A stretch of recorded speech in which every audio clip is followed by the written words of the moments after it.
This quick video is going to demonstrate using a pointer tool within Keynote. I've already got a Keynote open. I'm using the letter tiles file. Up across the top, you see you have some options here. We're going to tap on the three dots or the ellipses, and then we're going to choose Rehearse Slideshow.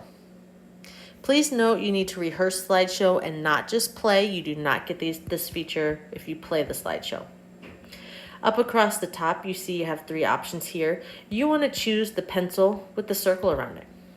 Down at the bottom, this gives you a very simplistic set of markup tools.